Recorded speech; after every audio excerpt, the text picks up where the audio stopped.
Por que tanta gente estuda, se dedica, escolhe as próprias ações e, no final, não consegue nem empatar com a média do mercado? Parece um paradoxo, né? Todo aquele esforço para, no fim, ficar para trás. Exato. E isso não é só uma impressão, sabe? Os números mostram isso de um jeito brutal. Tem um estudo super clássico que compara o retorno do investidor comum com o índice S&P 500. Sim, eu conheço. E a história é sempre a mesma. Não importa se a gente olha um ano, 5, 10, 30 anos. O investidor pessoa física está sempre abaixo. Sempre. A nossa análise hoje é para entender o porquê.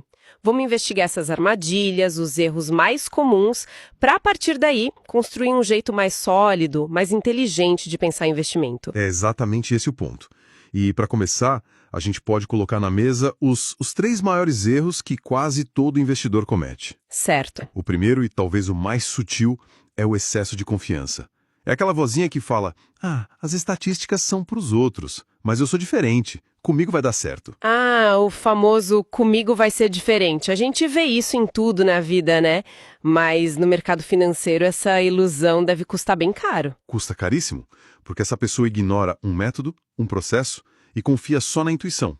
E essa intuição, na maioria das vezes, está sendo guiada por emoção. E aí ela cai no próximo erro, imagino. Cai direto no segundo erro, a sedução do dinheiro rápido. E o maior exemplo disso é o day trade. Aquela promessa de ficar rico amanhã, né? O canto da sereia do mercado. Exato. E é uma sereia que leva o barco direto para as pedras. Tem uma pesquisa da Fundação Getúlio Vargas, que até a CNN divulgou, com um dado que deveria assustar todo mundo. Qual? Mais de 99% das pessoas que tentam fazer day trade ou desistem ou perdem dinheiro. 99%? É, isso. Tem um gráfico nesse estudo que é chocante. Ele mostra o resultado diário dos operadores com uma nuvem de pontos. E, assim, quase todos os pontos estão abaixo da linha do zero. Nossa! É a prova matemática de que, para a imensa maioria, é só uma máquina de gerar prejuízo. Tá, então temos 3 armadilhas bem claras. A pessoa se acha um gênio, quer enriquecer da noite para o dia, ou tenta bancar o Nostradamus da economia, que imagino que seja o terceiro erro. Exatamente esse. O terceiro erro é investir com base em previsões. É a pessoa que acorda e pensa, acho que os juros vão subir, então vou vender tudo. Ou a inflação vai cair, então vou comprar aquilo. Ela transforma o investimento numa aposta, né? Numa grande aposta sobre o futuro. E a verdade é que a gente é péssimo nisso. Estudos mostram que até os maiores especialistas erram suas previsões em cerca de 95% das vezes. Puxa, se nem eles acertam... Exato, porque nós, meros mortais, acertaremos. Faz todo sentido. Então tá, se tentar adivinhar o futuro é receita para o fracasso. Por onde a gente começa a fazer o certo? Como a gente sai do achismo e entra na análise de verdade? É aqui que o universo dos investimentos se divide, sabe? Em 2 grandes filosofias. De um lado, a análise técnica. Do outro, a análise fundamentalista. São 2 formas diferentes de olhar para o mesmo ativo, então? Completamente distintas. A análise técnica se preocupa única e exclusivamente com uma coisa: o gráfico de preços. O mundo daqueles gráficos que parecem um eletrocardiograma, cheio de linhas e padrões com nomes esquisitos, certo? Exatamente. É daí que vem aqueles termos tipo ombro, cabeça, ombro invertido, flâmula de alta, projeções de Fibonacci. Sei. O analista técnico busca padrões do movimento passado do preço para tentar prever o que vai acontecer no minuto seguinte, na próxima hora. Para ele, não importa se a empresa vende software ou banana, se dá lucro ou prejuízo. O que importa é o que o gráfico está dizendo. Isso. Já a análise fundamentalista... é o oposto, imagino, pelo nome. Ela quer saber dos fundamentos do negócio. É o completo oposto. O analista fundamentalista quer entender o que tem por trás daquele código na bolsa. Ele vai mergulhar nos balanços, analisar receita, lucro, margens, dívida. A saúde da empresa mesmo. A saúde da empresa, quem são os concorrentes. O objetivo dele não é adivinhar o preço de amanhã, mas sim calcular o valor intrínseco da empresa. Ou seja, quanto ela realmente vale. Deixa eu ver se eu entendi a diferença com uma analogia. Seria como se a análise técnica ficasse na beira da praia, olhando o movimento das ondas para tentar adivinhar para onde a próxima vai quebrar. Gosto dessa imagem. Enquanto a análise fundamentalista estuda as correntes marítimas, a maré, a geografia do fundo do mar, para entender a dinâmica de todo o oceano. É uma ótima forma de ver. Perfeita. E eu diria mais. A análise fundamentalista te diz se você está numa praia de maré alta ou numa baía calma. Entendi. No longo prazo, o preço da ação, que são as ondas, sempre vai seguir os fundamentos da empresa, que são as correntes e a maré. É através dessa análise que se encontram empresas baratas, ou seja, que estão com um preço na bolsa abaixo do que elas realmente valem. A filosofia do Warren Buffett. Exatamente. É a base de tudo que ele faz. Certo, então o caminho mais seguro parece ser focar nos fundamentos. Mas isso ainda me parece um universo muito grande. Como começar? A gente tem que virar especialista em contabilidade, ler balanço de 500 empresas? Ótima pergunta. Porque mesmo dentro da análise fundamentalista, o caminho se abre em dois. Existe a abordagem qualitativa e a quantitativa. Qual a diferença? A análise qualitativa é mais subjetiva, quase artística. Ela foca em coisas difíceis de medir, como a qualidade da gestão, a força da marca, a cultura da empresa. Parece interessante, mas também parece perigoso. É fácil a gente se apaixonar por uma marca ou por um CEO carismático e acabar ignorando os problemas, não? Esse é o grande risco, o viés emocional. Você começa a comprar uma ação porque ama os produtos, ou porque a história dela é bonita, ou porque todo mundo na mídia só fala bem. E aí você paga caro demais por uma boa história. Paga caro demais e ignora se os números justificam aquele preço. Do outro lado, a gente tem a análise quantitativa. Que seria o oposto. Zero emoção, só números. Exatamente. É uma abordagem objetiva, sistemática, baseada em regras claras e testáveis. Não tem espaço para eu acho que. É um processo como uma receita de bolo. E como seria essa receita na prática? Consegue dar um exemplo? Claro. Pensa que a gente está montando um time de futebol com todas as empresas da bolsa. Primeiro, aplicamos um filtro de risco. Ok. A gente corta os jogadores que se machucam muito. No mercado, são as empresas com baixa liquidez, aquelas difíceis de comprar e vender. Certo. Os pernas de vidro estão fora. Qual o próximo corte? O filtro de qualidade. Agora a gente tira do time quem não marca gol, ou seja, as empresas que dão prejuízo. Faz sentido. Só com esses dois cortes, a gente já eliminou um monte de problema. Com as que sobraram, as saudáveis e que marcam gols, a gente vai para a etapa final, o ranqueamento. E como é isso? A gente usa uma métrica de valor, por exemplo, a capacidade de geração de caixa dividida pelo valor de mercado, e ordena todas elas da mais barata para a mais cara. A estratégia pode ser, então, comprar as 20 primeiras do ranking. O incrível disso é que não depende da opinião de ninguém. É um sistema. E por ser um sistema, ele pode ser testado. Dá para pegar essa regra e aplicar nos dados dos últimos 20 anos para ver se teria funcionado. E essa é a grande vantagem. E quando a gente faz isso, os resultados são impressionantes. Um estudo que aplicou essa lógica no mercado brasileiro mostrou que uma carteira montada assim, com o fator valor, teria dado um retorno de mais de 29% ao ano. Espera um pouco. Repete esse número. 29% ao ano? Isso mesmo, 29% ao ano. No mesmo período, o Ibovespa, que é o nosso principal índice, rendeu em média 9,6% ao ano. Nossa, é mais que o triplo do retorno. É uma diferença que, ao longo de décadas, separa uma aposentadoria tranquila de um resultado medíocre. Totalmente. É a prova de que o método atropela a intuição na maioria das vezes. Mas ok, entendi a lógica.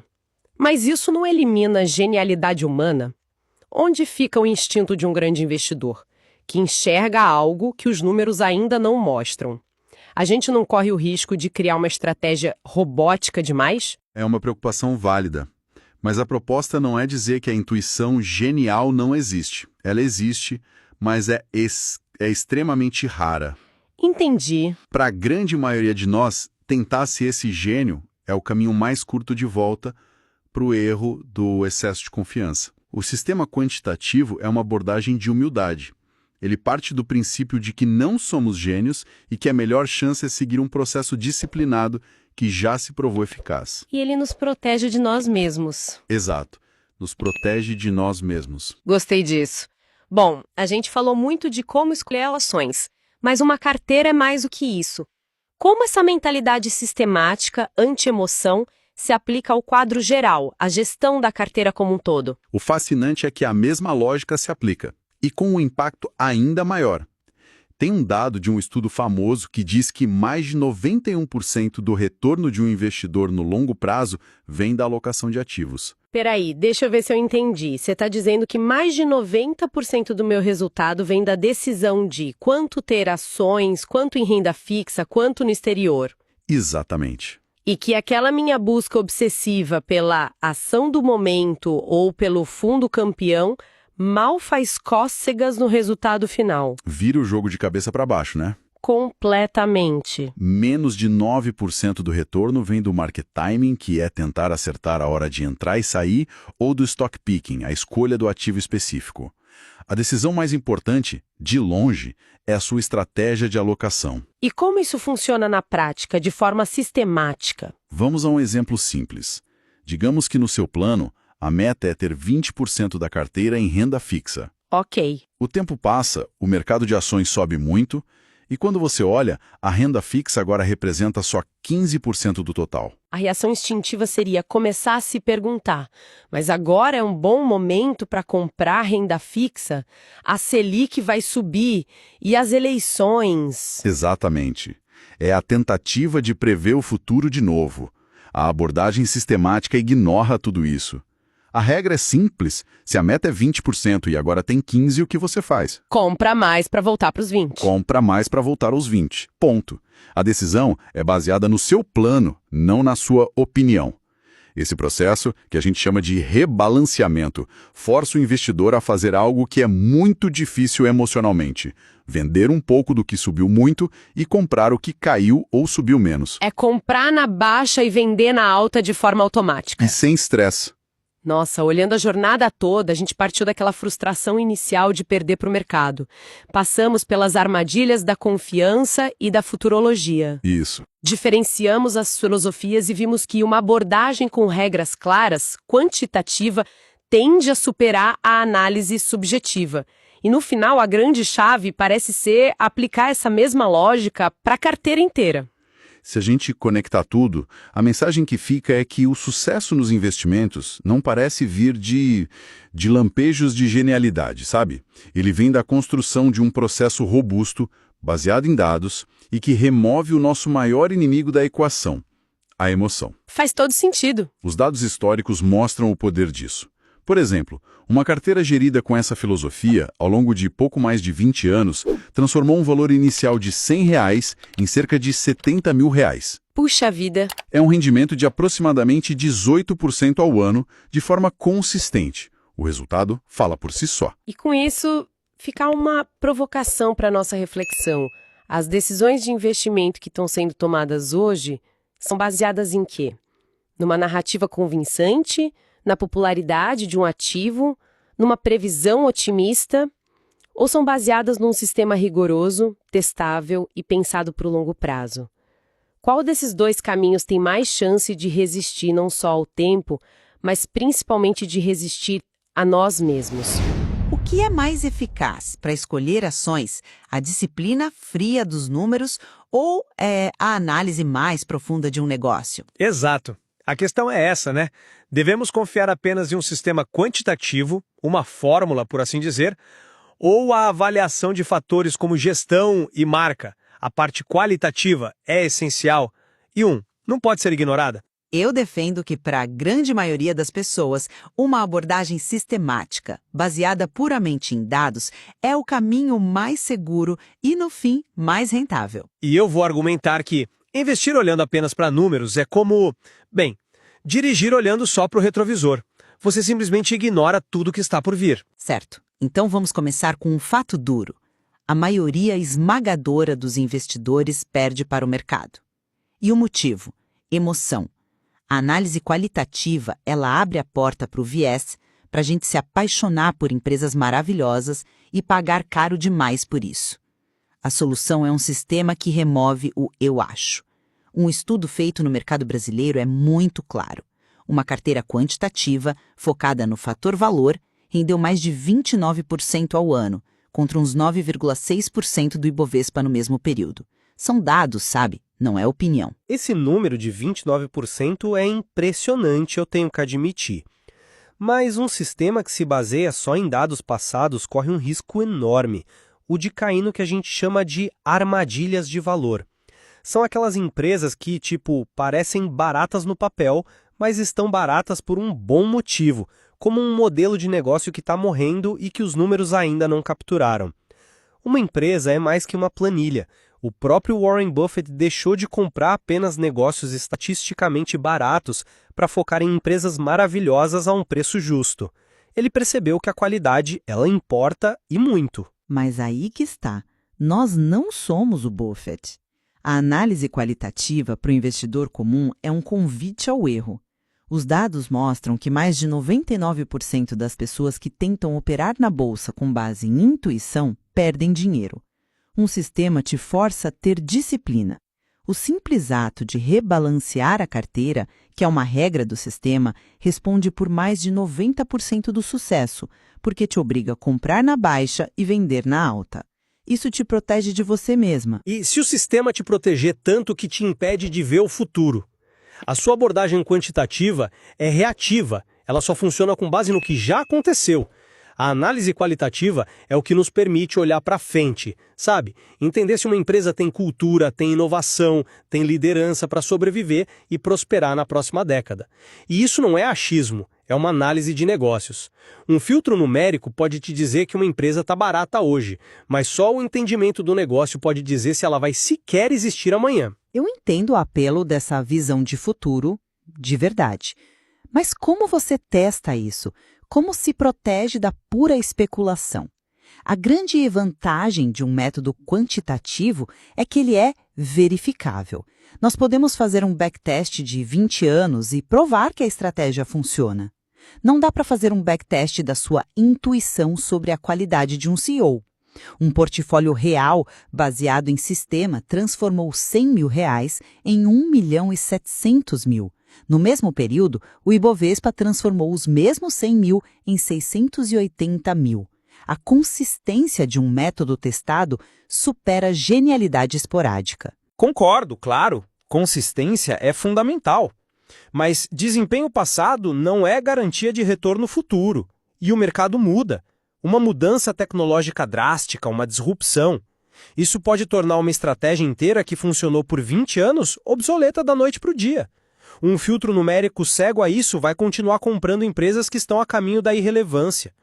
O objetivo não deveria ser achar uma fórmula mágica, mas sim entender profundamente os poucos negócios em que se investe, em todos os seus aspectos. No fim, meu ponto é que uma abordagem sistemática e quantitativa oferece a melhor proteção contra os nossos próprios erros comportamentais. É, assim, um caminho com resultados históricos robustos, onde a disciplina vence a emoção. E eu reafirmo que os números, embora cruciais, contam apenas uma parte da história. O verdadeiro valor a longo prazo de uma empresa exige uma avaliação criteriosa de seus fundamentos qualitativos. Ignorar esse lado é, na minha visão, investir de forma incompleta. Essa discussão mostra que, bem, não existe uma resposta fácil. As duas perspectivas têm méritos e revelam a complexidade de construir patrimônio no mercado de ações. Esse estudo não constitui nenhum serviço de análise ou recomendação. Este é um mercado de renda variável, bolsa de valores, onde o risco é inerente. Toda e qualquer decisão é de cada investidor. Um abraço e até a próxima.